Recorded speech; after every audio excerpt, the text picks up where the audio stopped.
Content warning, this is a review of a role-playing game about a young girl who goes missing and all of the associated fears within that. So, violence, partner abuse, substance abuse, and sexual non-consent. There's also a lot of swearing that I couldn't edit out, and you'll see why in a bit. That's one heck of a way to start a video on a channel where I'm more in my comfort zone pretending to pilot a cardboard box or dressing up as a wizard. But while I chose to abandon my dignity a long time ago, I'm hoping I still have enough dignity left in the tank to do Alice is Missing Justice, partially because this is just a wild pitch for a game. This is an RPG you finish in one evening with a fixed timer of 90 minutes in which players aren't allowed to speak but can only communicate as their characters over group chat and DMs. But I also want to do this game justice because it is the one and only time a tabletop game has made me cry. I also woke up the next day with like the opposite of a hangover. Thinking about what me and my friends had got up to the night before, I felt recharged, I felt tingly, and I felt a new awe at what tabletop games can achieve with a little more than a handful of cards, a few lungfuls of rules, and a table full of people willing to obey them. So, if you like role-playing games, do yourself a favor and don't go anywhere for the next 10 minutes. But also, if you've never tried a role-playing game and if you're a bit spooked by the whole concept of acting or improvising in front of your friends, also don't go anywhere for the next 10 minutes because Alice is Missing is a great place to try this hobby because you don't have to do any acting, you only have to type. If you don't fall into either of those groups, I don't know, I can't keep you here for the next 10 minutes. I mean, I try my best with pasty editing and slow zooms in an affable manner and jokes and intriguing glimpses at the game to come, but you're your own person. If you want to leave, you can do that. I would feel sad about that. It's hard being a YouTuber. What can you do? I do as much as I can. On with the game. So, Alice is Missing is a silent role-playing game you'll finish in just a few hours, and it's about a girl, Alice, who has been missing for 3 days. But nobody at the table plays Alice. You instead play some mixture of her school friends, including her old friend who's back in town, her brother, her best friend, someone with a crush on her, and her secret girlfriend. The game then starts with one of you creating a group chat where you ask the other people if anyone knows where she is, and the game ends with you finding her. And there's a chance she'll be okay, but mostly the game's plot will feel like you dropped your phone in the ocean, the story drifting deeper and deeper through uncomfortable territory until it finally arrives at a crushing finale. I'll just add here, nice and early in the review, that this drama is heroically elevated by Alice is Missing's soundtrack. The official 90-minute timer of this game is a video that is functionally a meandering 90-minute album. And that's what you can hear now and throughout this video. The soundtrack situates you in small-town America, in teenage misery and self-aggrandizement, and in indie movies. And it was a particular surge of indie rock on the soundtrack when we found what happened to our Alice in my game that caused me to cry.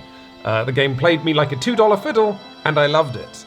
But I actually don't want to focus too much on me crying or this game's preposterously dark central premise, because I don't want to give you the idea that sitting down to play this game is like gonna be some miserable 2-hour art house experience like watching a really bleak movie, or sitting down to play another RPG like Dog Eat Dog, where playing it is like having your fingernails removed. It's more like you and your friends agreeing to spelunk into a well together. Yes, it's going to be dark and occasionally a bit miserable, but it's equally a journey of excitement and adrenaline and surprise. To explain why, I'm going to walk you through in a bit more detail how this game works, but, very important, I'm not going to spoil anything.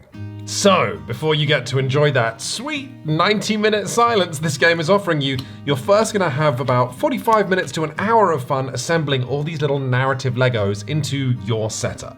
On the card of your chosen character, you're going to be told to invent a specific bit of background for yourself and Alice, like what kind of teenager is she, or what about Alice do other people find annoying that you appreciate? Everyone then also gets a secret motivation hinting how they should play, and giving you a couple of relationships that you assign to other players at the table. And what makes this spicy is that all the relationships you have to give out are one that's friendly and one that's less than friendly. So you might say, I've always understood how you felt about Alice, and we have never gotten along.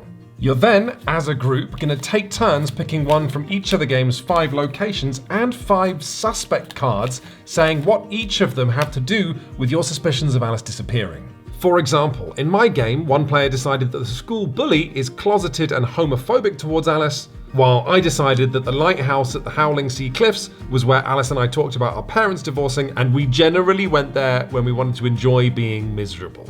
I'm not making this sound super fun, but we had some light too to contrast with the shade. It comes very easily when you're all playing teenagers. So when I started my game, we had 5 players. We had me playing Charlie Barnes, the kid who moved away and thought he was better than everybody else because he'd Googled the themes of the indie movies he forced himself to watch. We had Alice's brother, who hated me, Charlie, for always being at his house and eating all his pizza rolls. This brother liked Alice's other friends, Dakota and Dakita Travis, 2 twins who were playing Alice's best friends and who shared one phone and 1 character card because I didn't realize Alice is missing only seats 5 players and I had 6 people in my house. Very embarrassing. The twins were bored by Evan Holwell, who had a crush on Alice and was extremely tedious about it, which resulted in him being very jealous at Julia North, Alice's secret girlfriend. And Charlie liked Julia because it sort of reminded him of the movie Garden State. And I'll tell you something else that's fun, and this is the first of the shimmering slivers of Alice's Missing's game design genius, is that before the game starts, every player has to go and record a voicemail message for Alice in which you incorporate your secret, and then when the 90-minute game ends, the last thing you do is play all of these voicemail messages that you all left for Alice before you realized she was missing. And you do this as a bittersweet epilogue that also shows how far all your characters have come during the game, and it might be my favorite ending to any tabletop game I've ever played. Although recording the voicemail messages is super weird, although it's good weird because it means you've all shared this weird experience before the game starts. Yo, Alice, no. Alice, my big lady, my big normal woman who's probably fine. Listen, Alice, I get back into town today and I haven't seen you for months, so I just can't wait to see you again.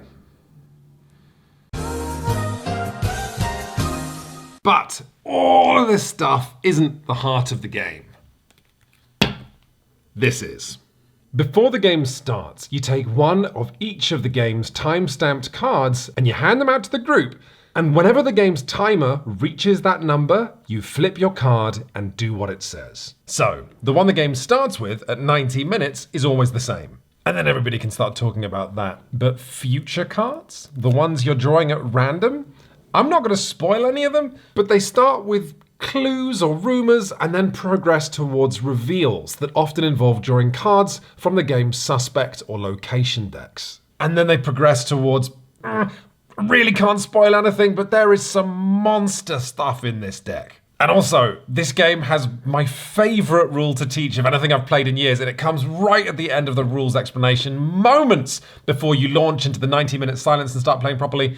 You tell your group of players where the room's light switch is, and you tell them what happens if their character is incapacitated or killed. And it's just brilliant. Like, your friends are all hyped to play this intense 90-minute text game and everyone's all full of adrenaline already. And then you go, by the way, the lights might go off and you might die. Let's go. Gaming, for me, it just doesn't get better than that. However, as far as the rest of this video goes, I'm in kind of a tricky situation because not only do I not want to spoil any of the brilliant reveals in this game, I also can't honestly say that I know how this game is going to play for you and your friends. I don't know whether you're going to be playing it for laughs or playing it very sincerely. I don't know whether you're going to be texting really quickly like me and my friends did or being more slow and considered. I don't even know whether you're going to be playing it over the internet, which is a thing this game is superb for, or whether you'll be playing it like I did, sat around a table in person. I also think this game is going to feel very different depending on how many people you play it with. I played it with a full 5, technically 6 players, and that brought the feeling of an entire town and meltdown. The messages were flying thick and fast, and every rumor that showed up caused one of us to become annoyed at someone else in the chat. I think if, on the other hand, you were to play it with the minimum of 3 players, it would be very different. It'd be very intimate, and you'd really get to explore your relationships with each of the other two of Alice's friends. So with all that in mind, I'm just going to do what I can do, which is offer a whole bunch of observations on this game. Starting with the most important one, which is that me and my friends all had a terrific, spellbinding time with Alice is Missing. The 60 minutes of setup we did just was funny and filled us with anticipation. We were all absolutely riveted for every one of the 90 minutes that this game lasts, and then once it ended, we spent another hour, maybe, just talking about what the experience was like from our perspective, reminding each other of funny things that happened, and, yes, discussing rare areas where this game fell down. There was also a moment where my character had to make a choice, and I spent like easily 2 minutes pacing back and forth in this room trying to figure out what to do, and, as I say, another moment where I burst into tears, which has never happened to me before, ever.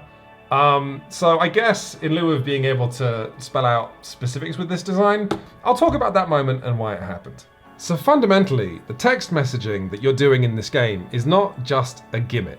It is a masterful way of dissolving any barriers between you and experiencing the story as your character does, right? Like traditionally, role-playing is me sat at a table and going, "You'll never escape my bandit king's lair," and no one is for a moment fooled that I am the bandit king.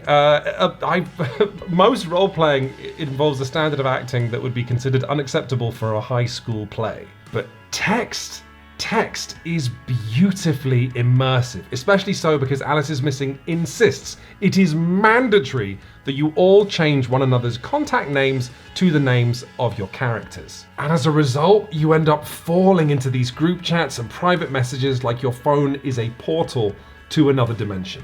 And then what finally pushed me over the edge was really just how imperfect a vehicle a group chat is for grief. And when ultimately my character Charlie Barnes needed support and to connect with Alice's other loved ones, who I'd been frankly arch and judgmental of for the entire game, I found myself frozen over my phone, unable to ask them for help. And I had to sit with that feeling for minutes, and I'm welling up even thinking about it because I've just never had a moment in a role-playing game where I felt rooted on the same train tracks as my character, emotionally speaking. I can't fully describe it, but yes, a magical moment.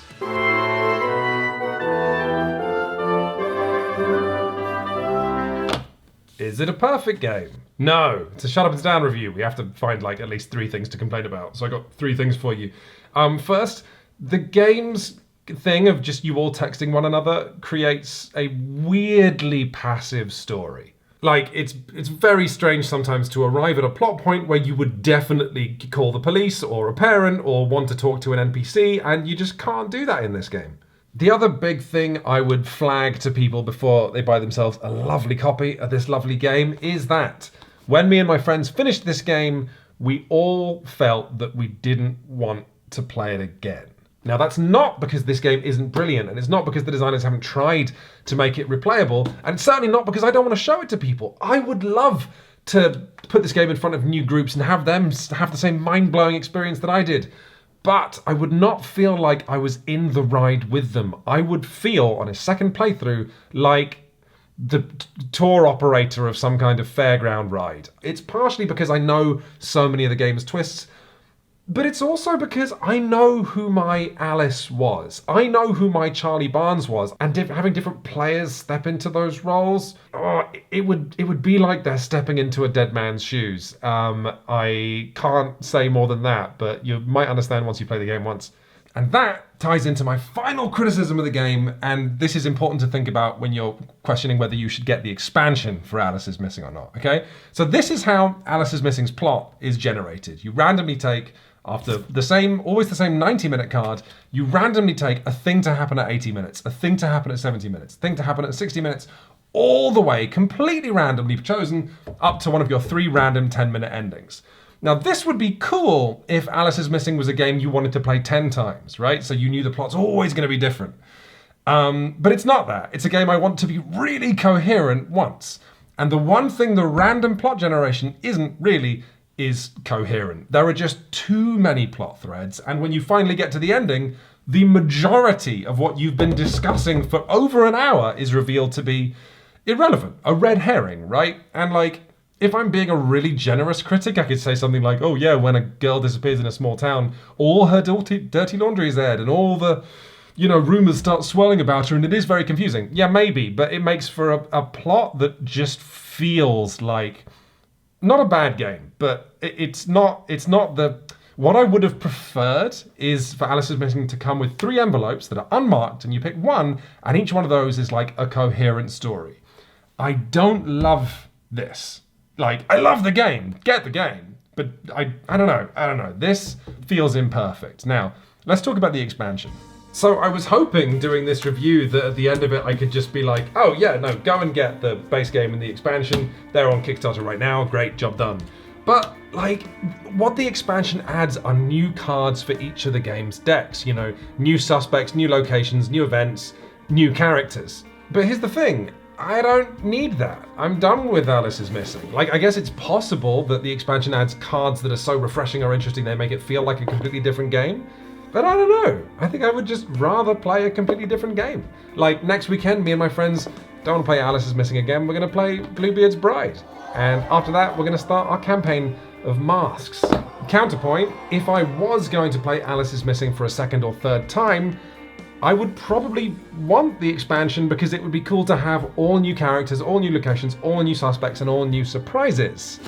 But that means that back in the Kickstarter, you were in a weird position because it's like, do you want to play this game a second time before you've even played it a first time? So I don't know. And because I don't know, I would say that if you have any reservations at all, forget about the Kickstarter, forget about the box copy, just get yourself Alice is Missing as a PDF and you can just print out all the cards yourself.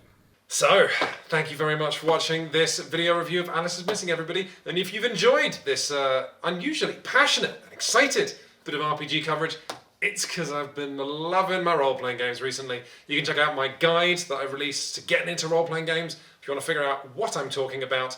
You can also check out my review of the last big campaign I played, Spire, although I've since played another campaign of the kind of sequel to Spire, Heart, and I love that. If anything, even more, I don't know, it's hard to say.